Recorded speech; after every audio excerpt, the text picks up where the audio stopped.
Detén todo lo que estás haciendo ahora mismo. Baja el ruido, cierra lo que tengas abierto y quédate solo con esto, porque lo que vas a escuchar puede cambiar la forma en la que entiendes tu vida. No es una exageración ni una frase para captar atención. Es una invitación a mirar algo que la mayoría de personas ignora cada día. Y no lo digo yo. Lo transmite este mensaje que ha atravesado siglos. Lo que está en juego aquí no es una idea más. Es una forma de vivir que muchos han olvidado sin darse cuenta. Vivimos en un mundo que no descansa.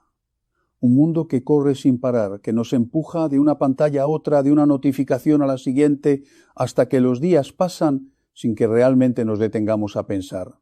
Miramos el teléfono cientos de veces, pero rara vez miramos hacia adentro, y mucho menos hacia lo que es eterno. En medio de esa rutina acelerada, algo importante ha quedado en segundo plano, algo que no hace ruido pero que sigue insistiendo. Hay una sensación que muchos conocen, aunque pocos saben nombrar, una especie de vacío silencioso que aparece incluso cuando todo parece estar bien. Y en medio de esa realidad, este mensaje nos sitúa frente a una pregunta que no podemos evitar por mucho tiempo. Porque mientras el mundo nos distrae hacia afuera, hay una llamada constante que intenta llevarnos hacia adentro. Este mensaje se sitúa en un momento concreto del calendario, el 13 de abril, lunes de Semana Santa. No es un día elegido al azar dentro de la historia que se narra, sino un punto cargado de significado dentro de la tradición cristiana.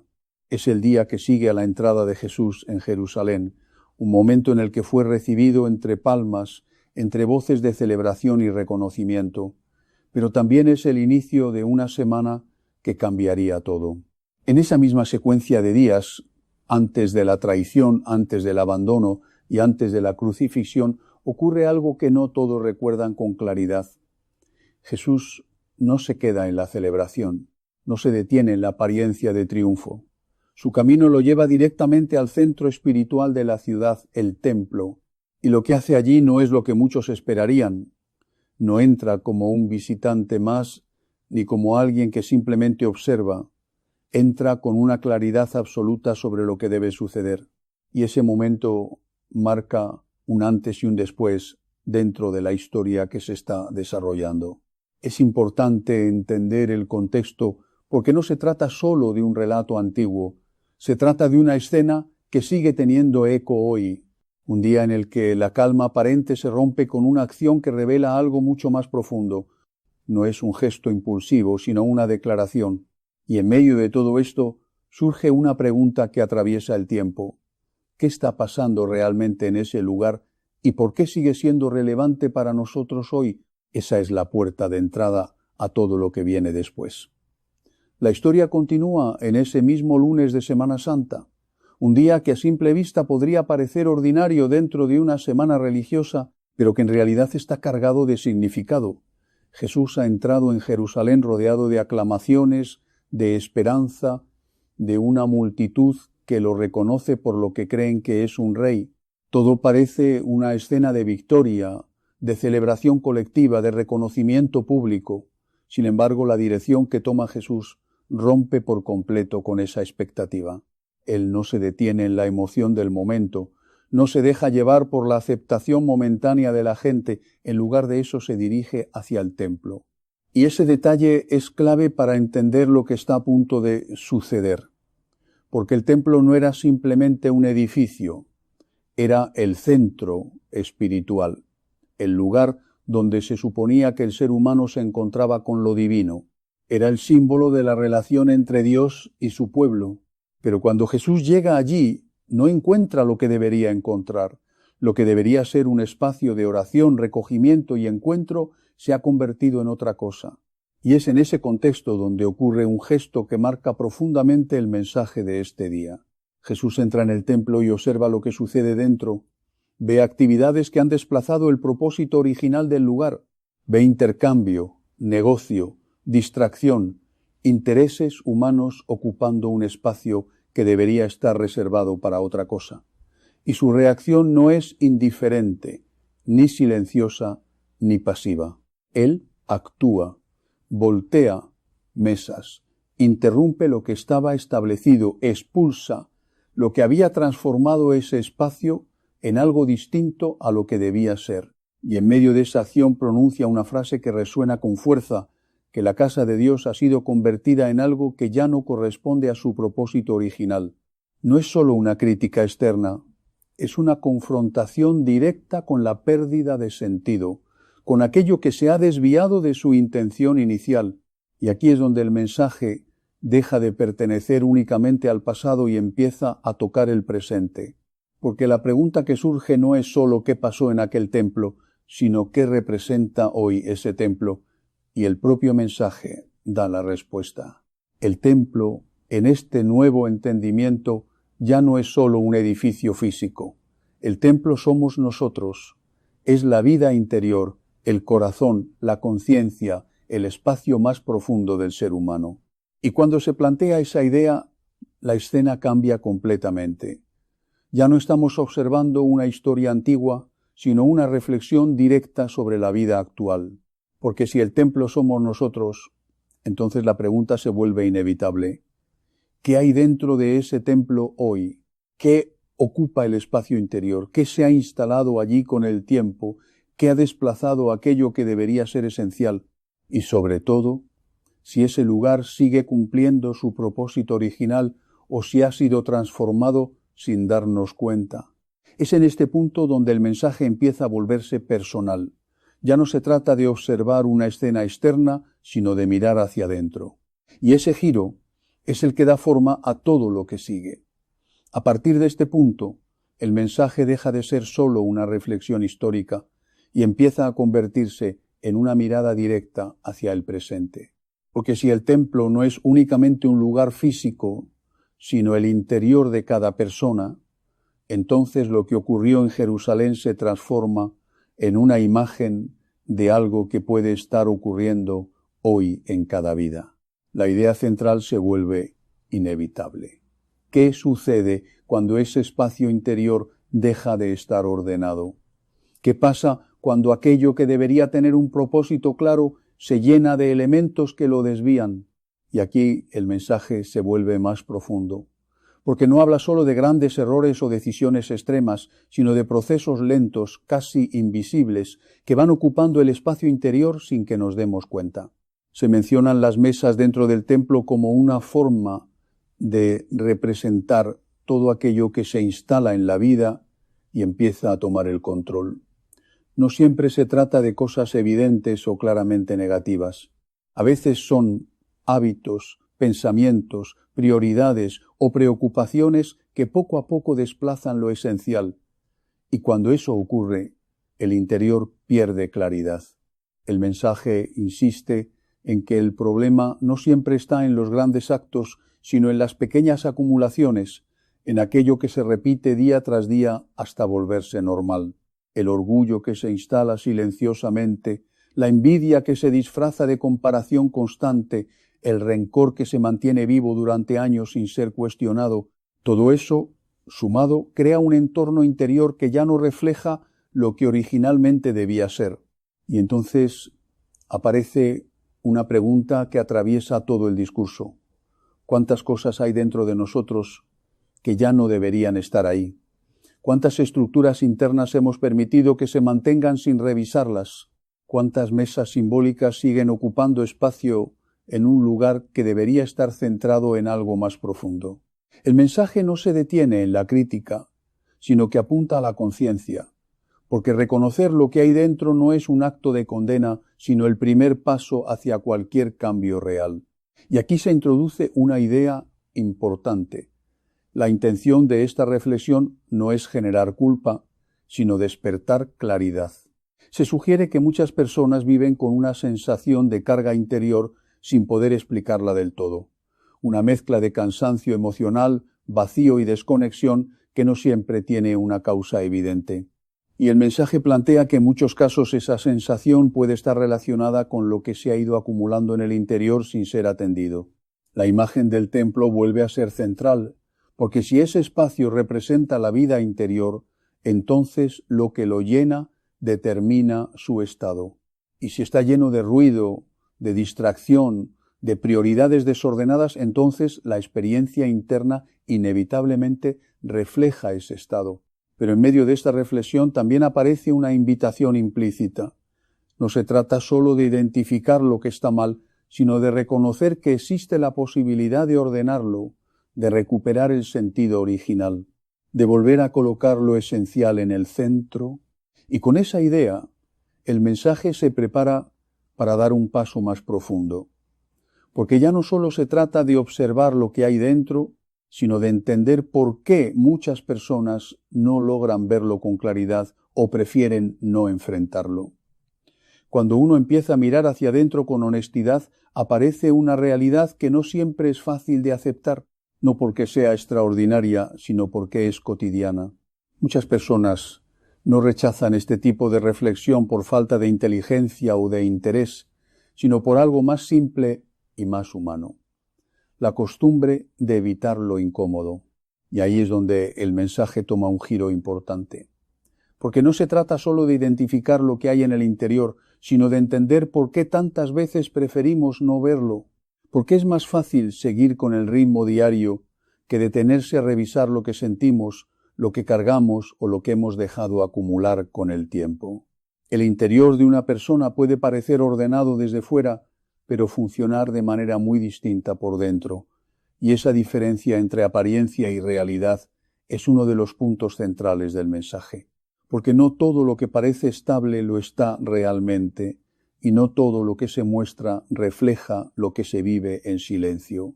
Se plantea entonces una idea clave.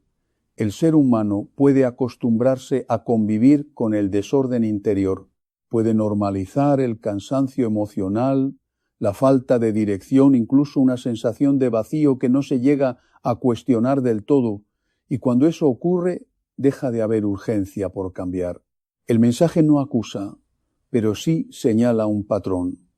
La tendencia a posponer lo importante, a pensar que habrá un momento mejor para ordenar la vida interior, para reconectar, para revisar lo que realmente importa. Pero ese momento casi nunca llega por sí solo, porque siempre aparece algo nuevo que lo retrasa. Trabajo, responsabilidades, preocupaciones, distracciones constantes. Todo se convierte en una razón válida para seguir adelante sin detenerse. Y poco a poco la vida interior queda en segundo plano, no por rechazo directo, sino por falta de atención sostenida. En este punto la reflexión se vuelve más profunda, porque ya no habla solo de lo que hay dentro del templo, sino de la capacidad de reconocerlo, de darse cuenta de que algo no está del todo alineado, aunque por fuera todo siga funcionando con normalidad. El mensaje sugiere que hay personas que viven con una especie de desconexión interna sin ser plenamente conscientes de ello. No es un estado extremo ni evidente, sino algo sutil, una sensación de que falta algo aunque no se sepa exactamente qué es, una especie de distancia entre la vida que se lleva y la vida que se siente. Y aquí aparece un punto decisivo. Cuando esa distancia se ignora demasiado tiempo, empieza a parecer normal. La persona deja de buscar respuestas porque se acostumbra a la pregunta sin resolver, y ese acostumbrarse es lo que el mensaje intenta romper, no con presión, sino con claridad. Porque el primer paso para cualquier cambio no es la acción, sino la conciencia. Y la conciencia en este contexto significa mirar sin filtros lo que realmente está ocurriendo dentro. El mensaje insiste en que no se trata de juzgarse, sino de observarse con honestidad, de reconocer que el interior no siempre refleja el cuidado que merece y que esa falta de cuidado no es irreversible, pero sí requiere atención real. Con esto, la reflexión se acerca a una idea más profunda. Si el interior de una persona puede llenarse de cosas que no aportan, también puede reordenarse. Pero ese proceso solo comienza cuando se deja de evitar lo evidente. Y en ese punto exacto es donde el mensaje se prepara para avanzar hacia una parte más directa, donde la reflexión deja de ser general y empieza a dirigirse de forma más personal al oyente. A medida que el mensaje avanza, la reflexión deja de ser algo general y empieza a tomar un tono más directo, casi personal, porque en algún punto de este proceso cada persona se enfrenta a la misma realidad, No se trata solo de entender el concepto, sino de reconocer si aplica a su propia vida. Y esa es la parte que más cuesta. No porque sea complicada, sino porque requiere sinceridad. Porque es más fácil pensar en términos generales que mirarse con precisión. Pero este mensaje no se queda en lo abstracto. Empuja suavemente hacia una pregunta que no se puede evitar indefinidamente. ¿Qué hay en tu interior ahora mismo? ¿Qué ocupa el centro de tu vida? ¿Qué ha ido tomando espacio con el tiempo sin que lo hayas decidido conscientemente? Y sobre todo, ¿qué ha quedado desplazado? No se trata de grandes discursos ni de decisiones extremas de un momento a otro. Se trata de la suma de pequeños hábitos, prioridades y pensamientos que con el tiempo van moldeando el interior de una persona. Y cuando eso no se revisa, el resultado no aparece de golpe, sino como una sensación constante de desorden o desconexión. El mensaje insiste en que muchas personas viven con una especie de carga invisible, siguen adelante, cumplen con sus responsabilidades, mantienen una apariencia de normalidad, pero por dentro sienten que algo no termina de encajar. No siempre saben explicarlo, pero lo sienten, y esa sensación no aparece por casualidad. Según esta reflexión, está relacionada con lo que ocupa el espacio interior, con aquello a lo que se le ha dado prioridad sin darse cuenta, con lo que se ha permitido que crezca sin ser cuestionado. Aquí el enfoque se vuelve más claro. No todo lo que entra en la vida aporta equilibrio. Algunas cosas llenan, pero no construyen. Otras distraen, pero no sostienen. Y el problema no es solo lo que entra, sino lo que se deja quedarse sin revisión. El mensaje no plantea una solución inmediata, pero sí una dirección. La idea de que el cambio comienza cuando se reconoce el estado real del interior, cuando se deja de justificar el desorden y se empieza a observar con honestidad, sin dramatismo, pero también sin evasión.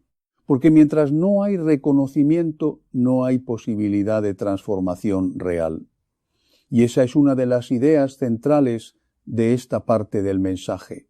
La claridad no es el final del proceso, sino el inicio. Se introduce también una reflexión sobre el tiempo, sobre cómo muchas personas posponen lo importante pensando que siempre habrá una oportunidad más adelante. Pero el tiempo, en la práctica, no se detiene para dar condiciones perfectas, simplemente avanza. Y en ese avance constante lo que no se atiende se mantiene, lo que no se revisa se acumula, y lo que se acumula empieza a ocupar más espacio del que debería. Por eso este mensaje no insiste en la urgencia desde el miedo, sino desde la consciencia, desde la idea de que cada día es una oportunidad real de reajustar lo que importa, de volver a colocar el centro en el lugar correcto. Y con esa idea, el mensaje se acerca a su tramo final, donde la reflexión deja de ser solo introspectiva y empieza a transformarse en una invitación clara a responder de forma concreta. Y es precisamente en este punto donde el mensaje deja de ser solo una reflexión y se convierte en una invitación directa. Porque ya no basta con entender, ni con identificar, ni siquiera con reconocer lo que ocurre en el interior. Llega el momento de responder. El mensaje vuelve al origen de toda la historia. El momento en el que Jesús entra en el templo.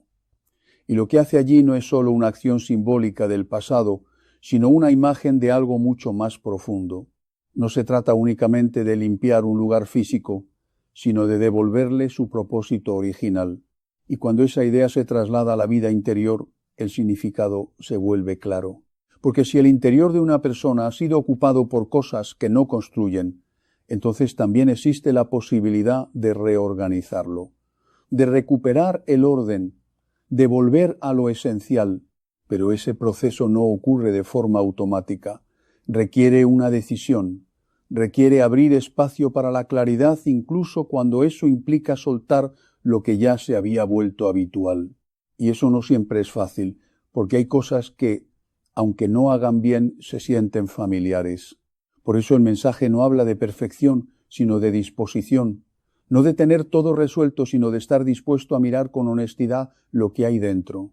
Porque el cambio real comienza en ese punto exacto donde una persona deja de evitarse a sí misma. A lo largo de toda esta reflexión, una idea ha estado presente de forma constante.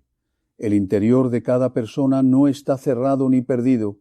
Puede ser revisado, puede ser reordenado, puede ser renovado. Pero ese proceso empieza cuando se da el primer paso de sinceridad. Y ese primer paso no tiene que ser grande. No requiere palabras perfectas ni condiciones ideales, solo requiere intención. La intención de no seguir ignorando lo que ya se sabe en el fondo. El mensaje también recuerda algo importante. No se trata de vivir con culpa, ni con miedo, ni con una sensación de insuficiencia constante. Se trata de despertar, de recuperar la conciencia de lo que realmente importa y permitir que eso vuelva a ocupar su lugar central. Porque cuando el centro cambia, todo lo demás también cambia. La forma de ver la vida, la forma de relacionarse con los demás, incluso la forma en la que una persona se entiende a sí misma, no porque el mundo exterior desaparezca, sino porque el interior encuentra orden. Y en ese orden aparece algo que muchas personas han estado buscando sin saberlo: claridad. No como una emoción pasajera, sino como una forma de vivir con más sentido. El mensaje cierra regresando a la imagen inicial, el templo. Y la idea final es sencilla, pero profunda. Ese espacio no está perdido, no está cerrado, no está fuera de alcance, sigue ahí. La pregunta final no es compleja, pero sí decisiva. ¿Qué harás con lo que ahora sabes? Porque entenderlo no es el final, es el comienzo de una respuesta personal que nadie puede tomar por ti. Y así, el mensaje deja al oyente frente a su propia realidad, sin imposiciones, sin respuestas forzadas, pero con una claridad que ya no se puede ignorar fácilmente. Lo que ocurra después depende de cada uno,